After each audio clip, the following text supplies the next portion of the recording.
A Stoic partner's response to unmet expectations in a marriage or romantic relationship is grounded in self-mastery, clarity of judgment, and a disciplined understanding of what is, and is not, within one's control. Stoicism does not deny emotion, nor does it promote cold detachment. Instead, it offers a practical philosophy for navigating disappointment without resentment, blame, or impulsive reaction. This perspective is especially relevant in a world where relationships are often framed around entitlement, constant validation, and emotional reactivity. At the core of Stoic philosophy is the dichotomy of control, articulated most clearly by Epictetus. He writes in the Enchiridion, "Some things are up to us and some things are not up to us." A Stoic partner begins here. When expectations are unmet, whether related to affection, communication, ambition, or support, the Stoic first examines whether the disappointment arises from something genuinely within the partner's control or from an assumption imposed upon them. Another person's feelings, choices, or pace of growth ultimately fall outside our control. What remains fully within our control is our judgment, our response, and our conduct. Rather than reacting with accusation or withdrawal, a Stoic partner pauses. Marcus Aurelius advises this pause in Meditations. If you are distressed by anything external, the pain is not due to the thing itself, but to your estimate of it, and this you have the power to revoke at any moment. This does not mean dismissing hurt. It means recognizing that emotional pain is often amplified by unexamined expectations. They should know what I need, they should behave the way I would, or if they loved me, this would not happen. Stoicism invites the partner to question these assumptions before acting on them. A Stoic partner also takes responsibility for clarity. Seneca warns against silent resentment in On Anger.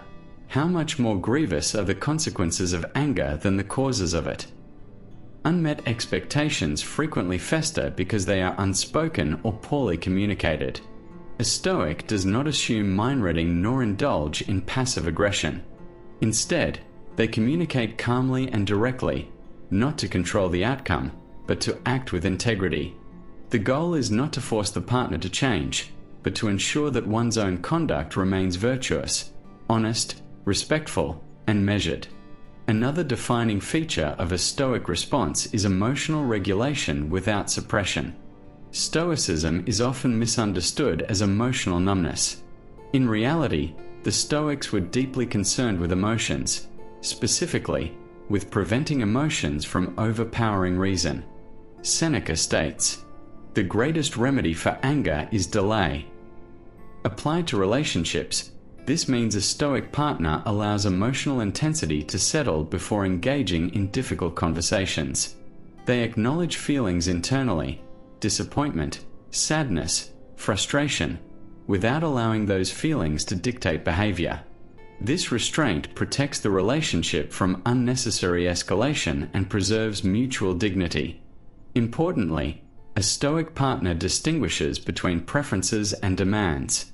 Marcus Aurelius reminds us, "Ask yourself at every moment, is this necessary?" Preferences are natural, wanting affection expressed a certain way, hoping for shared goals, desiring reliability. Demands, however, attach moral judgment and entitlement to those preferences. When unmet expectations are treated as demands, disappointment turns into resentment. A Stoic partner reframes expectations as preferences, reducing emotional volatility and opening space for understanding. Stoicism also emphasizes seeing the partner as a fallible human being, not as an idealized projection. Epictetus advises, when you are about to find fault with someone, ask yourself the following question: what fault of mine most nearly resembles the one I am about to criticize? This reflection fosters humility. A Stoic partner recognizes that they, too, fall short of expectations, spoken and unspoken. This awareness tempers judgment and encourages compassion rather than moral superiority. When expectations remain unmet despite effort and communication, Stoicism does not demand endurance at all costs. Instead, it encourages clear-eyed acceptance and rational decision-making. Seneca writes, "A wise person knows what to endure and what to avoid." A Stoic partner evaluates the situation without dramatization. Is the unmet expectation a negotiable difference, or does it conflict with core values? Is the relationship aligned with virtue, mutual respect, and growth? Stoicism does not equate tolerance with self-abandonment. It supports boundaries grounded in reason, not emotion. Stoicism is not about staying in unhealthy dynamics under the banner of patience. It is about acting deliberately rather than reactively. Sometimes the most stoic response is to adjust expectations. Other times it is to adjust proximity, or even to walk away, without bitterness or hostility. Finally, a Stoic partner focuses on leading by example rather than coercion. Marcus Aurelius notes, "Waste no more time arguing about what a good person should be. Be one." In relationships, this means embodying the qualities one hopes to see: consistency, honesty, emotional steadiness, and respect. A Stoic partner understands that influence is indirect. They do not attempt to manage their partner's behavior through pressure or guilt. They manage themselves. In summary, when faced with unmet expectations, a Stoic partner responds by examining their judgments, regulating their emotions, communicating clearly, and acting in alignment with virtue. They release entitlement, practice compassion, and maintain self-respect. Stoicism does not promise a pain-free relationship, but it offers something more durable, a way to face disappointment without losing oneself or the relationship to resentment. Thanks for listening. Like, comment, and subscribe for more Stoic wisdom. Peace.